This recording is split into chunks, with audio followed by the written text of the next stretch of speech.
Ingat akan nama Yesus, kau yang susah dan sedih. Nama itu menghiburmu. Shalom, selamat pagi. Puji dan syukur saya panjatkan kehadirat Tuhan Yang Maha Esa, yang dimana pada pagi hari ini Tuhan telah memberikan kita kasih karunia-Nya sehingga kita bisa dapat berkumpul kembali bersama keluarga, sahabat, teman yang kita kasihi di dalam nama Tuhan Yesus Kristus. Baiklah, saya akan memperkenalkan diri saya. Perkenalkan, nama saya Nomi Rose Mariani Boru Silaban. NIM saya 210101137. Dosen pengampu saya adalah Bapak Baginda Sitompul, dan berdirinya saya di sini, saya akan menjelaskan tentang kristologi dan pengajaran tentang dosa. Baiklah, terlebih dahulu saya akan menjelaskan tentang kristologi. Kristologi itu disebut juga dengan pengajaran tentang Kristus. Baiklah, saya akan bertanya kepada teman-teman sekalian sebelum kita sampai ke topik. Menurut teman-teman sekalian, siapakah itu Yesus Kristus? Baiklah, saya akan menjelaskannya. Yesus Kristus ialah Dia yang lahir dari seorang perempuan dan dibesarkan di sebuah desa dan berkata-kata menggunakan bahasa manusia.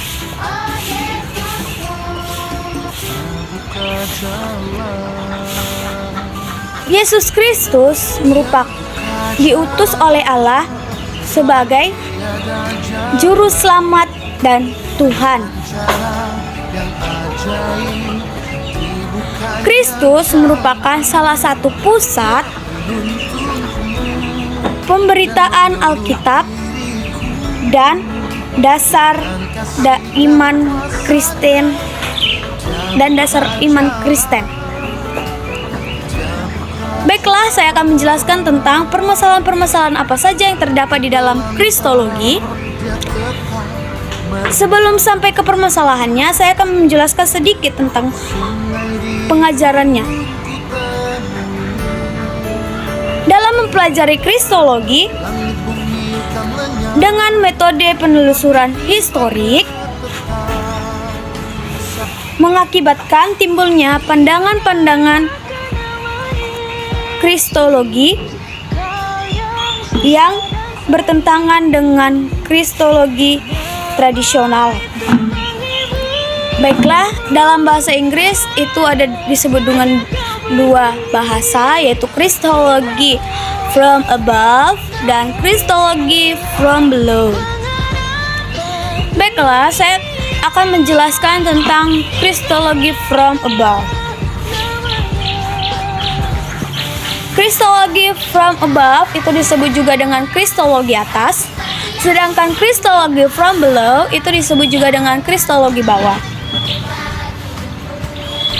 Baiklah, saya akan menjelaskan tentang kristologi atas atau disebut juga dengan kristologi from above. Kristologi atas memiliki siapakah Yesus Kristus. Sebelum Dia datang ke dunia,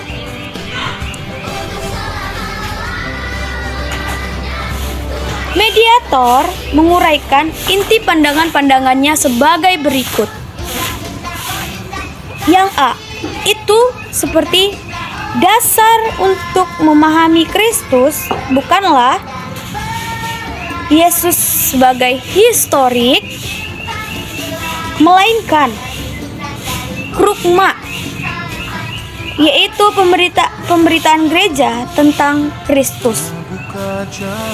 Yang B, dalam merumuskan suatu kristologi, surat-surat Paulus dan Injil Yohanes perlu diutamakan daripada Injil sinoptik.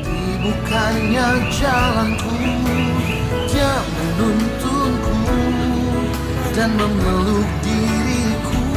Dan Injil Yohanes perlu ditamakan dalam Injil, sebab surat-surat Paulus dan Injil Yohanes merupakan tafsiran dari rasio karena iman tidak bisa dibuktikan secara ilmiah. Yang berikutnya, yang kedua, kristologi dari bawah. Kristologi dari bawah merupakan salah satu metode pendekatan. Ini disebut juga dengan von Hutten atau the Kristologi from below, atau disebut juga dengan kristologi bawah.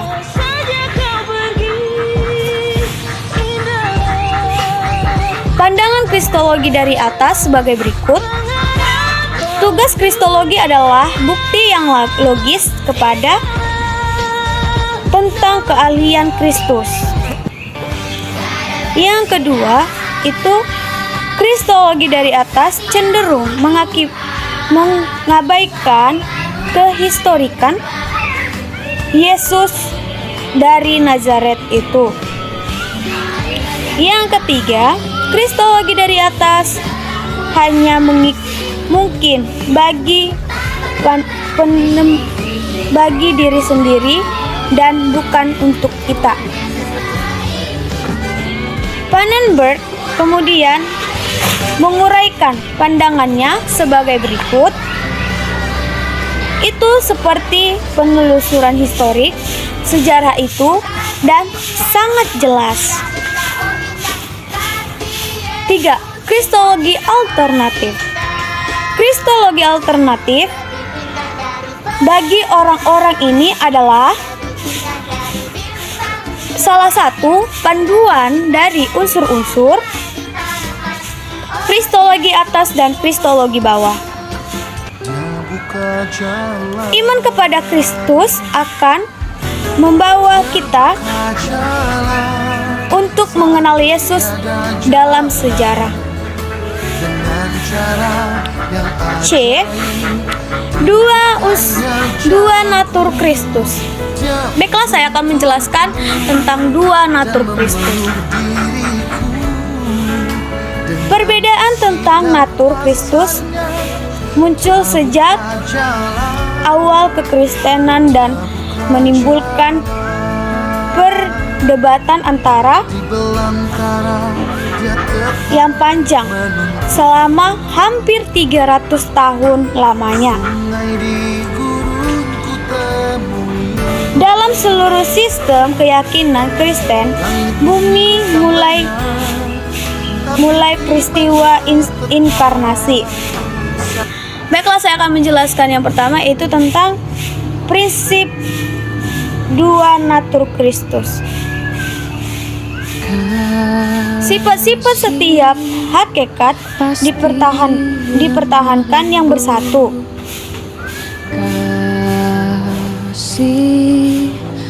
Selama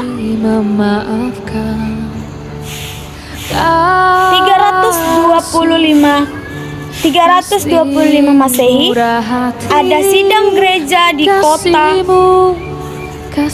kota Nikar. Itu ditegaskan akan keahlian Kristus. Yang selanjutnya,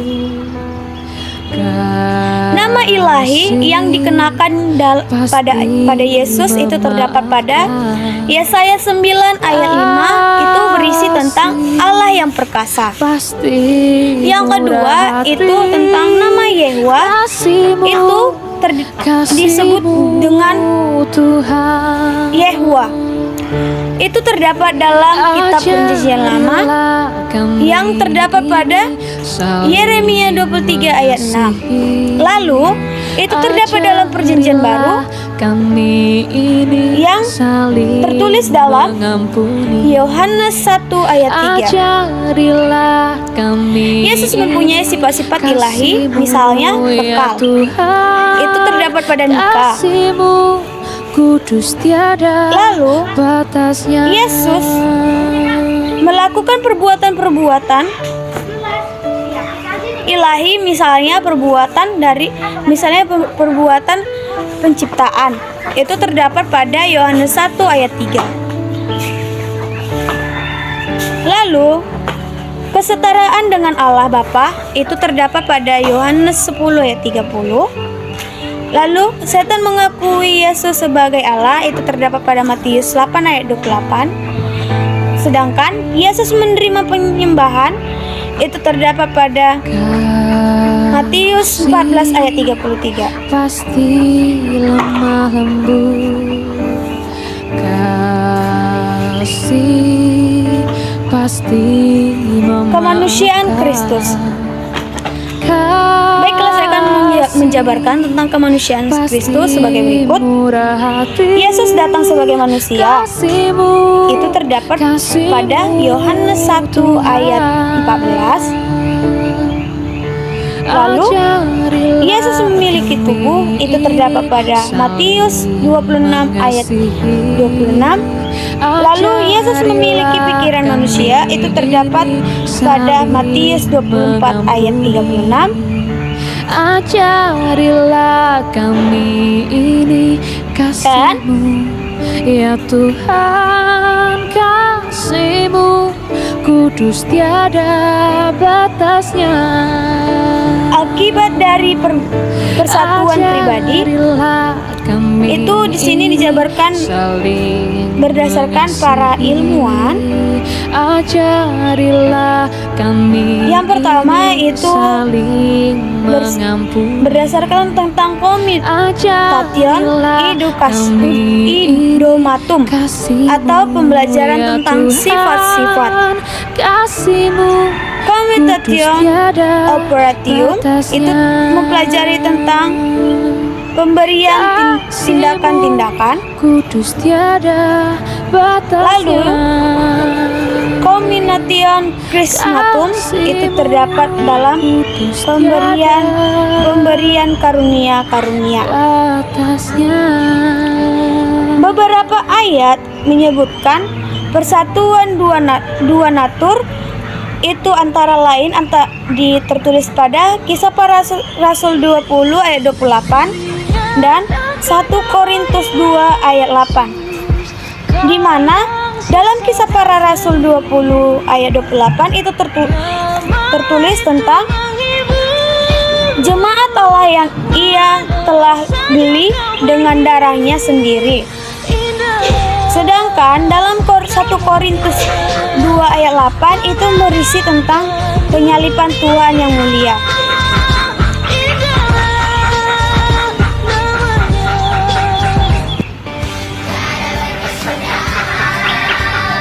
Baiklah, saya akan menjelaskan lagi tentang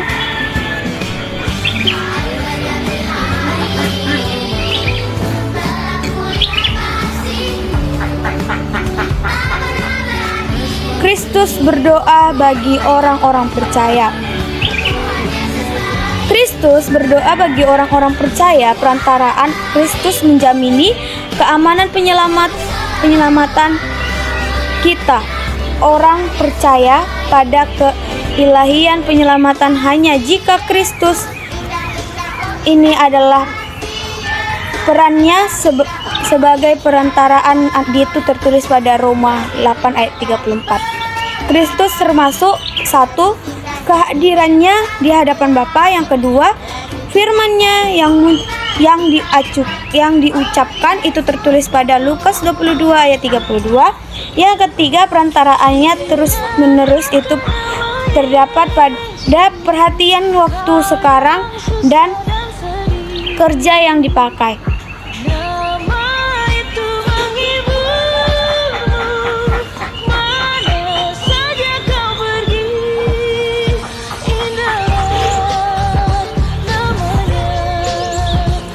Ajaran-ajaran yang salah mengenai dua natur Kristus. Yang pertama itu tentang gnostikisme. Itu isinya tentang istilah gnotisme berasal dari kata Yunani yaitu gnosis, yang mempunyai pengertian atau pengetahuan, penerangan, dan ada kalanya mempunyai pengertian ilahi atau disebut juga pengetahuan non-Yahudi. Yang kedua itu tentang Arianisme. Bidat ini diperoleh oleh seorang presbiter atau penatua yang dimana Yesus adalah ciptaan yang sulung dan Tritunggal. Yang ketiga itu tentang Nestorianisme, yaitu berisi tentang ajaran ini dicetus oleh Nestorius, seorang uskup Konstantinopel, yang mengatakan bahwa Yesus seakan-akan hanya menjadi rumah khusus bagi anak Allah, semua seperti Allah Tritunggal dalam hati orang, demikianlah anak Allah mendiami Yesus. Yang keempat itu adalah Ecianisme atau disebut juga dengan Abservisionisme. Itu menjelaskan pada tahun 448 seorang sarjana teologi bernama Eutychianus yang mengatakan bahwa kemanusiaan Yesus terhisap dalam tabiat ilahinya.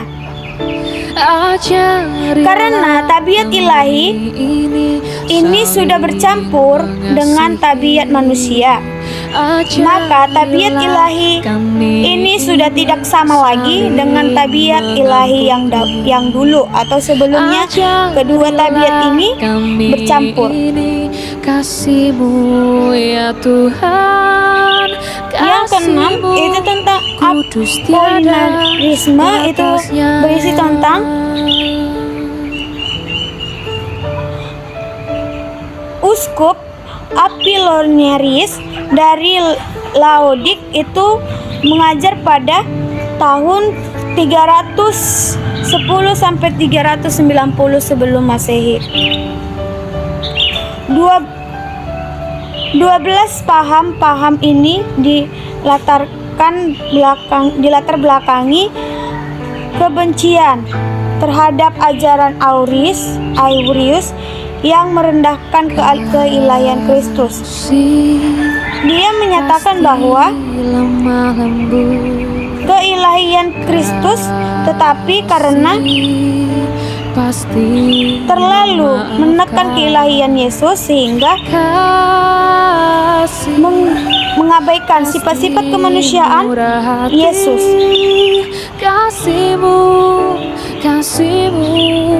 Lalu subjek dari inkarnasi bukan Allah Tritunggal, tetapi Allah yang berinkarnasi mengambil hendak menjadi manusia. C. Inkarnasi dan kelahiran. Inkarnasi berbeda dengan kelahiran karena inkarnasi menunjukkan tindakan aktif, lalu inkarnasi menunjukkan bahwa Yesus mempunyai pre-existence atau keberadaan sebelumnya. Itu menjelaskan Yesus berinkarnasi karena inkarnasi merupakan tindakan aktif, maka itu menunjukkan bahwa ia sudah ada sebelum saat itu. Yang D itu perlunya inkarnasi. Mengapa Allah mengutus putranya dalam bentuk serupa dan dengan manusia? Dengan manusia yang berdosa, itu tertulis dalam Alkitab yang memberitakan beberapa jawaban kepada pertanyaan-pertanyaan yang Anda tanyakan di dalam hati Anda. Kasih-Mu kudus tiada batasnya.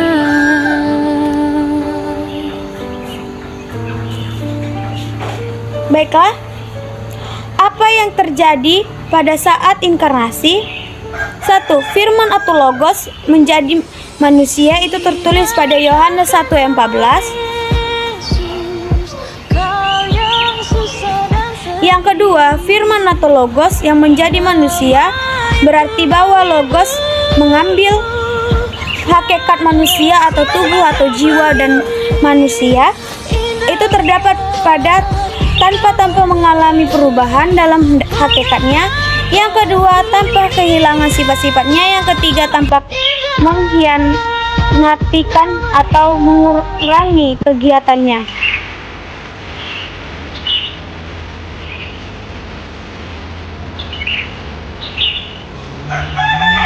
Baiklah.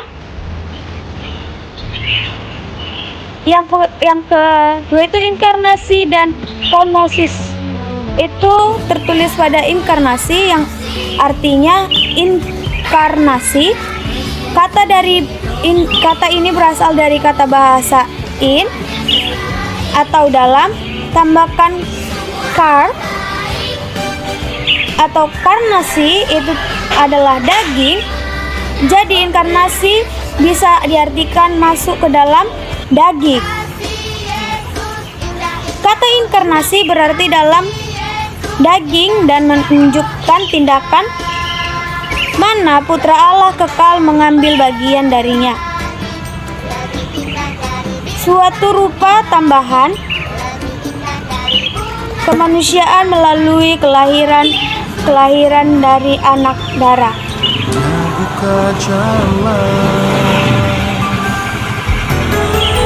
Yang keempat itu kenaikan Yesus Kristus.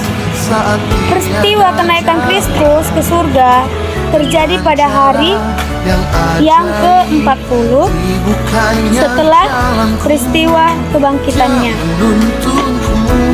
Yang A itu bukti kenaikan Kristus. Peristiwa ini disaksikan oleh lebih dari 500 orang di Bukit Zaitun. Itu tertulis pada 1 Korintus 15 ayat 6. Lalu, pentingnya kenaikan Yesus Kristus adalah yang pertama, kenaikan Kristus ke surga menjadi proklamasi pemberitaan Kristus. Yang kedua itu Kristus naik ke surga supaya Roh Kudus turun ke dunia, atau Roh Kudus juga disebut sebagai Roh Kristus. Itu terdapat pada Roma 8 ayat 9. Yang kedua itu karya Kristus sesudah kenaikan. Dan yang berikutnya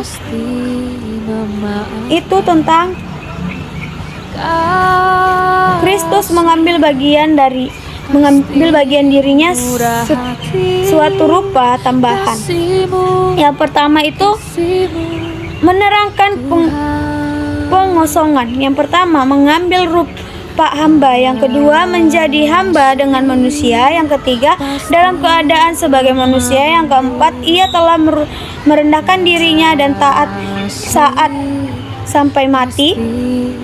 Atau pengosongan, Kristus mengambil rupa tambahan berupa manusia yang pembatasan-pembatasannya, ketuhanannya tidak pernah dilepaskan. Menjelaskan definisi kanonisme dalam dua perantara itu bahwa Yesus membaptis manifestasi keahliannya. Yang kedua itu tanpa reputasi, walaupun Yesus adalah Allah yang maha kuasa. Kasih-Mu ya Tuhan, kasih-Mu. Baiklah, saya akan menjelaskan lagi. Ketidakberdosaan Kristus. Di dalam dunia ini, siapakah yang berani mengatakan dirinya tidak berdosa?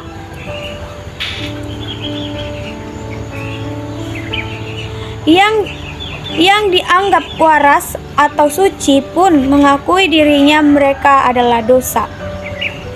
Tetapi Yesus Tetapi Yesus berkata bahwa ia tidak berdosa. Itu terdapat pada dalam Yohanes 8 ayat 46. Agaknya ini adalah kesimpulan wajar bagi keilahiannya dan syarat mutlak bagi pekerjaannya untuk menggantikan orang berdosa di suatu pertanyaan yang dilontarkan oleh ahli teologi ortodoks ialah apakah ketidakberdosaan Kristus ini adalah sama dengan ketidakberdosaan Adam dan Adam sebelumnya? Itu bisa kita jawab sendiri. Lalu baiklah, yang kedua saya akan menjabarkan tentang topik pengajaran tentang dosa. Sebelum itu saya akan menjelaskan tentang pengertian tentang dosa. Dosa adalah suatu konsep religius, bukan konsep moral belaka atau belakang. Suatu dosa adalah tindakan pikiran, keinginan, emosi, perkataan ataupun perbuatan apapun untuk keilahian. Dosa dapat digambarkan sebagai sebuah anak tanah yang dilepaskan dari busurnya dan meleset dari target yang ditentukan. Alkitab menjelaskan bahwa manusia telah jatuh ke dalam dosa. Secara etimologis, dosa berasal dari bahasa Yunani, yaitu dari kata hamaritik yang artinya adalah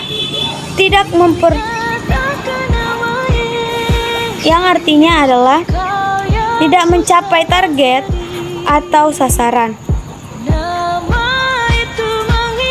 Dalam Perjanjian Lama itu dosa diartikan adalah hata. Dosa dalam bahasa Ibrani adalah hata yang berarti tidak kena atau tidak sampai. Lalu saya akan menjelaskan tentang dosa yang tidak dapat diampuni. Sebab itu tertulis pada Matius 12 ayat 31 sampai 32 yang mengatakan, sebab itu aku berkata kepadamu, segala dosa dan hujatan manusia tidak bisa dapat saya ampuni. Penghujatan dapat dilakukan oleh seseorang baik secara lisan maupun tulisan. Yang kedua itu saya akan menjelaskan tentang penanggulangan dosa.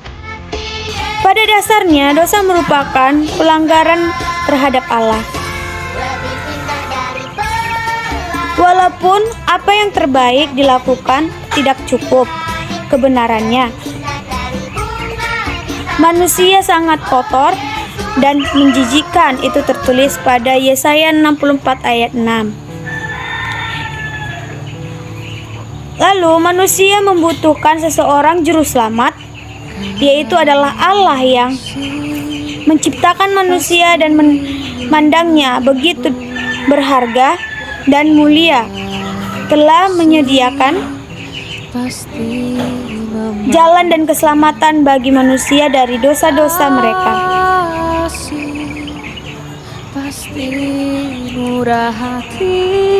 Lalu saya akan menjelaskan tentang macam-macam dosa. 7 dosa maut menurut Bill Graham berdasarkan klarifikasi kuno. Yang pertama itu kesombongan, yang kedua itu ketamakan, yang ketiga itu nafsu yang terlarang dan tidak terkendali, yang ketiga Yang keempat itu iri hati. Yang kelima itu kerakusan. Yang keenam itu kemarahan. Yang ketujuh itu kemalasan. Baiklah, demikianlah penjabaran saya.